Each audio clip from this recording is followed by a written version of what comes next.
வணக்கம். தமிழ் வெற்றிலை சமையலுக்குள்ளே போல வாங்க. நம்மளோட சேனலை நீங்கள் ஃபஸ்ட் டைமாக பார்க்குறீங்க அப்படின்னா சப்ஸ்கிரைப் பண்ணுங்கள், பெல் ஐக்கானை கிளிக் பண்ணுங்கள், ஆல் பட்டனையும் செலக்ட் பண்ணி விட்டுருங்க ஃப்ரெண்ட்ஸ்.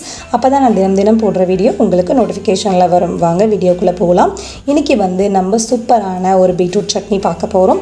அது எப்படி பண்ணுறது, அதில் என்னென்ன நன்மைகள் இருக்குது, அதுக்கு என்னென்ன பொருள் தேவை அப்படிங்கிறத நம்ம இந்த வீடியோக்குள்ளே போய் தெரிஞ்சுக்கலாம். நம்ம கடாய் வச்சுக்கலாம். கடாய் வச்சு ஹீட் ஆனதும் நல்லெண்ணெய் சேர்த்து இந்த சட்னி பண்ணையில் ரொம்ப சூப்பராக இருக்கும்.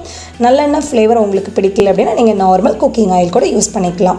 பேன் வச்சு பேன் ஹீட் ஆனதும் நல்லெண்ணெய் சேர்த்தாச்சு. 1 ஸ்பூன் உளுத்தப்பருப்பு, 1 ஸ்பூன் கடலப்பருப்பு சேர்த்தாச்சு. பல்லு பூண்டு ஆட் பண்ணிக்கலாம்.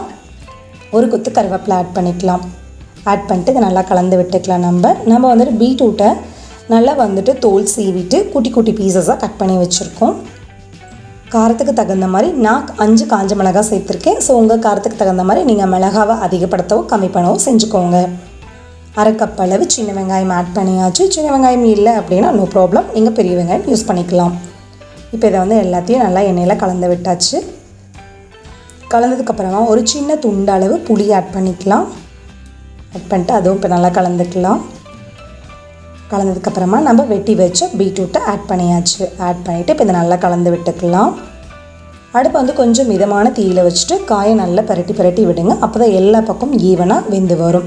பீட்ரூட்டில் அயன் கண்டென்ட் நிறையா இருக்குது. ப்ளஸ் கால்சியம் இதில் நிறையா இருக்குது. மெக்னீஷியம், பாஸ்பரஸ் நிறைய சத்துக்கள் இதில் இருக்குது. ஸோ பீட்ரூட் சில பேர்த்துக்கு பிடிக்கும், சில பேர்த்துக்கு பிடிக்காதவங்களுக்கு இந்த போல் நீங்கள் காய் கட் பண்ணி நல்லா வணக்கிட்டு சட்னி பண்ணி கொடுத்தீங்க அப்படின்னா ஒரு டிஃப்ரெண்ட் டேஸ்ட்டு, டிஃப்ரெண்ட் கலரில் இருக்கனால கண்டிப்பாக அதை அவங்க எடுத்துப்பாங்க. டிஃபனுக்கு ரொம்ப சூப்பராக இருக்கும். இட்லி, தோசைக்கு, அப்புறம் வெள்ளை சாப்பாடோட சாப்பிடையில் ரொம்ப அட்டகாசமாக இருக்கும் இந்த பீட்ரூட் சட்னி. ஆரோக்கியமான இந்த பீட்ரூட் சட்னி சில பீட்ரூட் அவாய்ட் பண்ணுவாங்க. அவங்களுக்கு இந்த போல் நீங்கள் சட்னி ரெசிபி பண்ணி கொடுத்தீங்க அப்படின்னா அவங்க கண்டிப்பாக அவாய்ட் பண்ணாமல் விரும்பி சாப்பிடுவாங்க. இப்போ 1/4 கப் அளவு துருவன தேங்காய் சேர்த்துட்டு நல்லா கலந்தாச்சு. கலந்ததுக்கப்புறம் அடுப்பை ஆஃப் பண்ணிடலாம். இது ஹீட் நல்லா குறைஞ்சதுக்கு உடனே மிக்ஸி ஜாரில் மாற்றிட்டு தேவையான அளவு சட்னிக்கு தேவையான அளவு உப்பு சேர்த்துட்டு 1 ஸ்பூன் அளவு பொட்டுக்கடலை சேர்த்து தேவையான அளவு தண்ணி சேர்த்து நல்லா ஃபைன் பேஸ்ட்டாக அரைச்சி எடுத்துகிட்டு வந்துடலாம். எடுத்துகிட்டு வந்து ஒரு கிண்ணத்தில் மாற்றியாச்சு. லைட்டாக ஒரு தாளிப்பு கொடுத்துக்கலாம். கடுகு உளுந்து கொஞ்சம் பெருங்காயம், கருவேப்பிலை ஆட் பண்ணி நல்லா தாளிச்சு போட்டாச்சு. இப்போ இது இட்லியோட சாப்பிடையில் ரொம்ப சூப்பராக இருக்கும். நான் இட்லிக்காக இந்த சட்னி பண்ணியிருக்கேன். ஸோ நீங்கள் இட்லி, தோசை, வெள்ளை சாப்பாடோட ரொம்ப சூப்பராக இருக்கும். இவ்வளோ ஆரோக்கியமான இந்த பீட்ரூட் சட்னியை கண்டிப்பாக நீங்கள் மிஸ் பண்ணிடாதீங்க. அதோடு இது ஹெச்பி லெவல் குறைவாக இருக்கவங்க இந்த பீட்ரூட் எடுத்துக்கலாம். ப்ளஸ் இதில் கால்சியம் நிறையா இருக்கனால உங்களோட போன் ஸ்ட்ரென்த்துக்கு, பல்லு ஸ்ட்ரென்த்துக்கு இது ரொம்பவே ஹெல்ப் பண்ணுது.